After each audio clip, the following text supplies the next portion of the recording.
Hello everyone, and welcome back to The Next English. I'm Molly. Hello, Molly, and hello to everyone listening. It's so good to be here. It's good to have you, Matt. Today, we have a really interesting topic. It's a question we get all the time from students. How can I speak English fast and understand native speakers? Ah, yes. So many learners feel that native speakers talk very, very fast. It can be difficult to understand, and they want to learn how to speak fast too. It's a great goal. But today, we want to share a little secret. Native speakers don't actually speak fast. They just speak smoothly. That is a very good point. They connect their words together.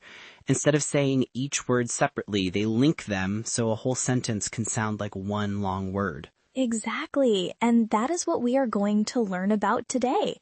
We're going to look at a few examples of this connected speech to help you sound more natural and understand native speakers more easily. This sounds like a very helpful lesson. But first, a quick and friendly reminder. Yes. If you enjoy our lessons, please take a moment to subscribe to our channel, give this video a like, and share it with a friend. We really appreciate your support. We do. Thank you, everyone. Okay, Molly, I'm ready. Let's learn the secret to sounding fast. Okay, let's start with a very common question in English. What do you do? Right. A learner might pronounce every word clearly. What do you do? And that's grammatically correct, but it doesn't sound very natural. It doesn't. A native speaker connects those words. They don't say, what do you? It sounds more like, whudduhyuh. Whudduhyuh. Let's say that slowly. Whudduhyuh. So, what do you do becomes, what do you do? Exactly. The speed is the same, but the sounds are linked together. This is what can make it hard to understand if you are listening for 4 separate words. That makes a lot of sense. It's not faster, just smoother. Let's look at another example. The phrase, I am going to. A native speaker, especially an American, will almost always reduce going to into gonna. Yes, gonna. So it becomes, I'm gonna do some shopping. Yes, and sometimes in very casual speech, you might even hear it reduced more to something like, I'ma do some shopping. I'ma is very informal slang for I'm going to. So I am going to becomes I'm gonna, and what do you becomes whudduhyuh. These are called reductions, right? When we make sounds shorter and smaller in casual speech. That's a great word for it. They are reductions, and they happen all the time with small common words. Now, there's another interesting thing that happens with that question, what do you do? You might have noticed that the T at the end of what and the D at the beginning of do can sometimes create a new sound. Yes, this is a great tip for sounding natural. When a word ending in T is followed by a word starting with a Y or a D sound, it often creates a soft ch sound. So instead of what do you do, it can sound like what you do. Exactly. You can hear that little ch sound, whatcha. Let's try it in a full sentence. For example, what you do for a living. What you do for a living, it really does sound much more natural and connected. Let's try another example to show how this works. Let's take a full sentence. A learner might say it like this. I am going to go to the store. Do you need anything? Okay, very clear, but not very natural. How would a native speaker say it using reductions? They would say, I'm gonna go to the store. Do you need anything? Dia. That's another great reduction for do you. And what about that ch sound? Can that happen here too?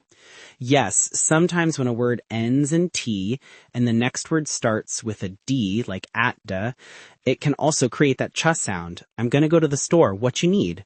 A very casual way of saying what do you need, but the main point is that words connect. Okay, our final tip is a very common feature of American English pronunciation.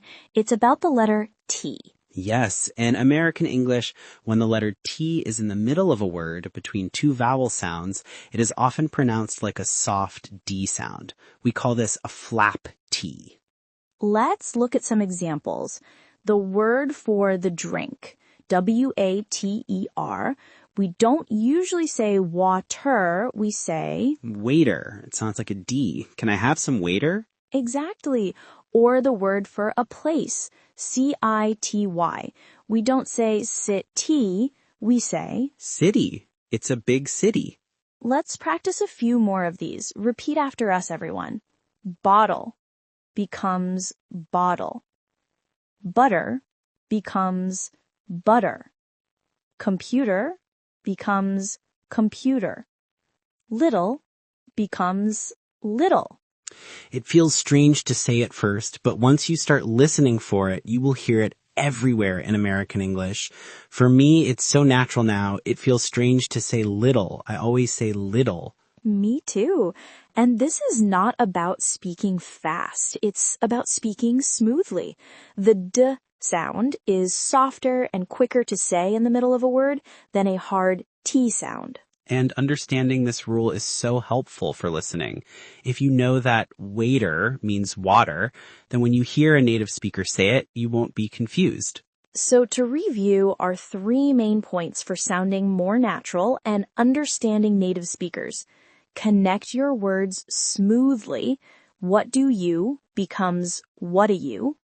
Listen for the magic ch sound when T and Y sounds meet. What you becomes whutcha.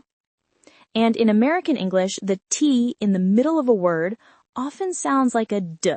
Water becomes waiter. These are great tips, and for everyone listening, the best way to learn this is to listen a lot and practice. Don't be afraid to try connecting your words. It will come with practice. That's such good advice.